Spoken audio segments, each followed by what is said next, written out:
Alright, so yun, magandang araw mga kasama. Kamusta po kayo? Nandito tayo ngayon sa Makati. So panibago tayong Makati subway update. So ito yung update natin for May. At siguro isusum na lang po natin. Nandito tayo ulit sa overpass. At yan, kitang kita, ang lalim na talaga. At nasemento na yung gilid. Tatry nating mag-drone mamaya-maya. Pero kaabang-abang po ito. Yun nga, separate project po ito ng lungsod ng Makati. Kaya mapapasana all ka na lang sa Makati mga kasama. Yan po ang subway. So isang part lang po ito. Dito talaga inumpisahan. Ang linya po nito, ulitin na natin from UMAC or University of Makati hanggang dyan yata sa Ayala mga kasama. So ayan, ang lalim na. Nandiyan pa rin yung mga heavy machinery natin. Kung kayo po yung nakakatanong kung saan to banda, malapit lang po to sa mismong Makati Met. Kung kayo po yan napapadako rito, may harang po yan. And then talagang kitang-kita natin na yung development po rito dati hinuhukay pa lang. Ngayon parang nireprapan na nila yung gilid, sinemento na para mas matibay po kasi parang yun nga, magiging basement. At ang kabang-abang nabalitaan ko na po, isa on the way na po rito yung tunnel boring machines niyan from China. From China po. So yung sa Metro Manila subway galing Japan, ito po China manggagaling yung tunnel boring machines. Kaya yan, at Makati subway, ano po masabi nyo? Napakalaking bagay po nito, lalo pag taga Makati kayo. Dire-diretso po yung biyahe at kukonekta to dyan sa mga build projects, lalo na sa ginagawang Metro Manila subway mga kasama.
Ang subway na ito ay sisiguraduhin na ang Makati ay magiging premier city at magiging financial district pa rin dahil ito po ang magbibigay ng negosyo, maliit man o malaki, dahil ito po ay isang development na kailangan po ng lungsod para kaya po natin makipagkompetensya sa mga syudad, hindi lang sa loob ng Pilipinas kundi hindi sa buong rehiyon. Mayora Abi Pinay, performance mula sa puso, performance dadagdagan pa. So yun, nakapag-try na po tayo ng drone shot. Ano pong masasabi nyo? Kitang-kita po sa drone shot na malalim na yung hukay, na sementohan na.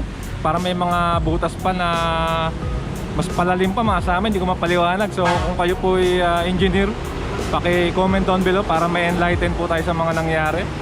At yun po, isa po to sa mga kabang-abang na proyekto na lagi nire-request sa ating channel, ang Makati Subway. So kung meron po kayong komento, suggestion, violent reaction, pakilagay na lang po sa comment section para kahit paano po mapagpalitan tayo ng kuro-kuro regarding sa mga proyektong ito. So dito po sa point of view natin yan, no, kitang-kita nyo na sementado na yung pinakagilid mga kasama. No, tayo sa mismong tuktok ng overpass. Itong para sa Makati Subway, kaabang-abang to. So yun nga, ang next siguro na update natin pagdating ng mga tunnel boring machine. At makikita natin na binubuo na nila rito. Yun po yung the best dyan. Yung po talaga yung maghuhukay, magse-setup na itong hukay na ito, yung tunnel para sa subway. So kung gusto nyo po itong video, inaanya ko po kayo mag-like, mag-comment and subscribe. Hit the notification bell para updated po kayo pag may bago tayong video. Medyo maingay lang. Maraming po salamat, keep safe, tuhat malasakit, and see you po sa next vlog update mga kasama.